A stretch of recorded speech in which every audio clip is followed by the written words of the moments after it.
Saya Muhammad Irsyad Arya Putra dengan NIM 2308537.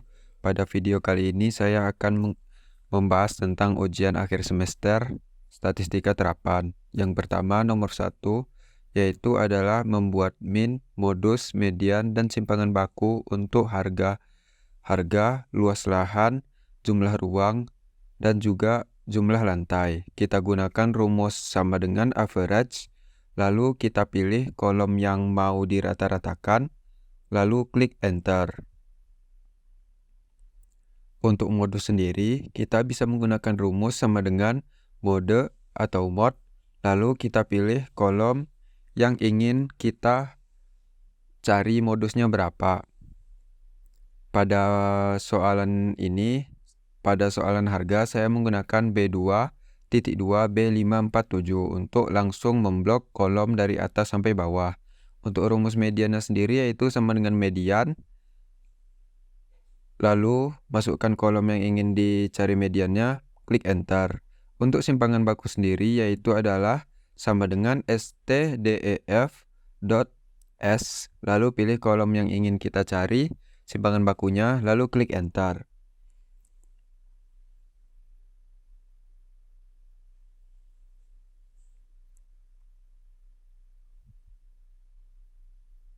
Lalu kita masukkan rumus yang sama pada variabel yang lain. Ulangi langkah-langkah sebelumnya, tetapi dengan variabel yang berbeda. Agar cepat pada aplikasi Excel, kita bisa langsung saja memblok bagian hasil rumus tadi, lalu kita menyeretnya ke bagian variabel yang ingin kita cari.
Lalu untuk persoalan kedua yaitu cara membuat histogram dan poligonnya.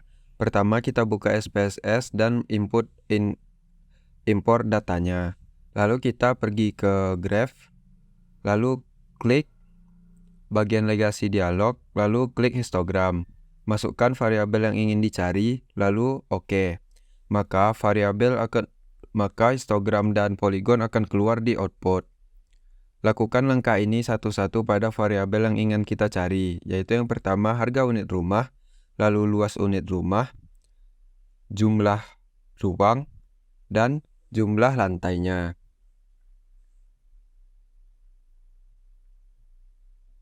Pada histogram dan poligon ini sendiri, di dalam outputnya sudah tersedia min, standar deviasi, dan juga jumlah datanya.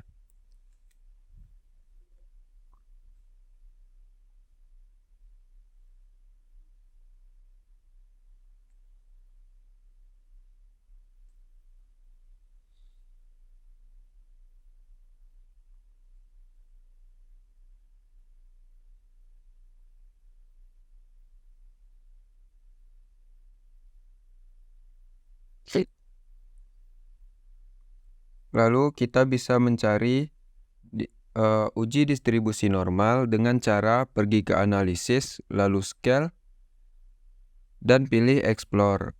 Pergi ke deskriptif, lalu pergi ke explore.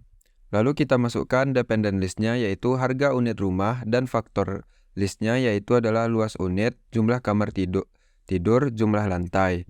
Lalu kita checklist bagian untuk confidence-nya, lalu klik OK. Maka akan keluar data-data untuk masing-masing, yaitu luas lahan, jumlah kamar tidur, dan jumlah lantai. Kita lihat tabelnya satu-satu.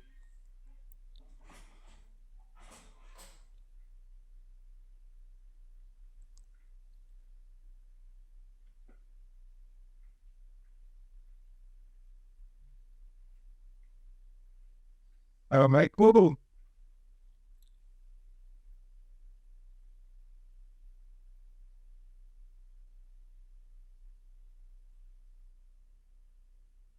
Assalamualaikum.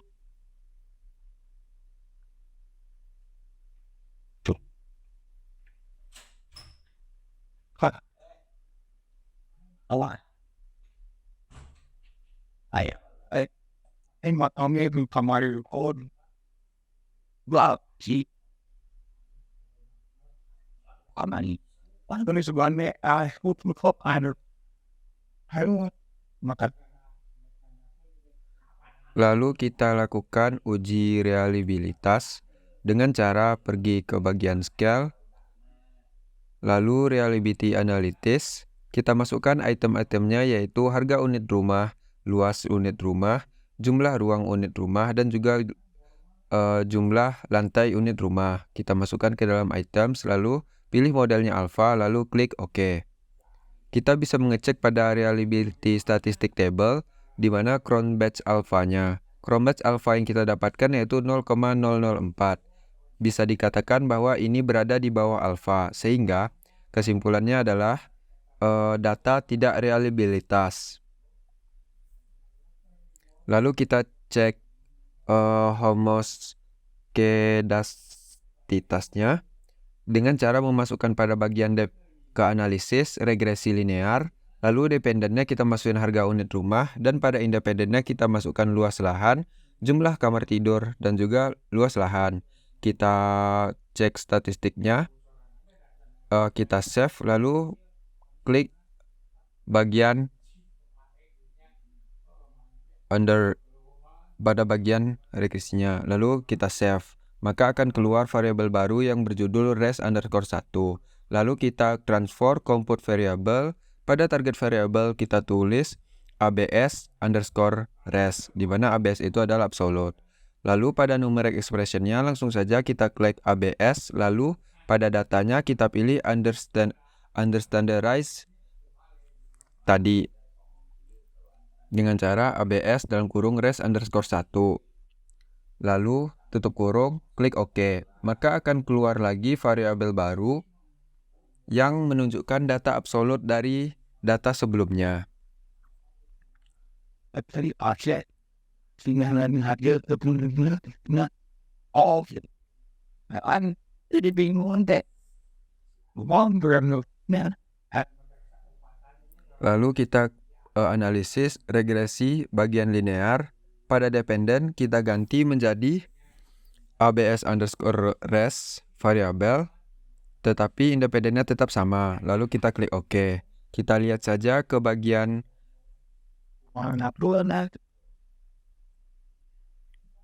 koefisiennya. Terdapat 4 jenis nilai signifikansi. Jika berada di bawah dari nilai alfa, yaitu 0,05, maka dia bisa dikatakan homoskedastisitas atau nilai value-nya tidak konstan. Jika berada di atas, maka kebalikannya, yaitu tidak terindikasi homoskedastisitas.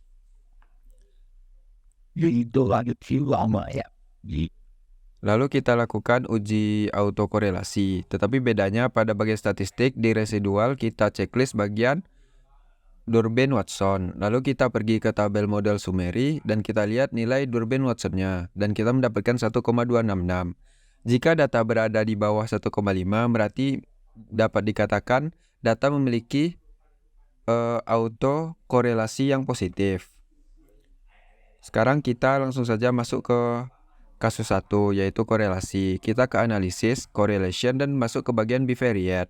Masukkan variabel yang ingin dicoba. Di judul 1 kita akan mencoba harga unit rumah dan luas unit rumah. Lalu kita klik OK. Kita lihat correlation-nya dan kita lihat nilai signifikansinya. Jika nilai signifikansi berada di bawah nilai alfa yaitu 0,05, maka data bisa dibilang memiliki korelasi. Kita uji juga pada harga unit rumah dan jumlah kamar tidur, dan juga harga unit rumah kepada jumlah lantai. Dan inilah data-datanya. Kita lakukan langkah yang sama dengan langkah yang pertama tadi.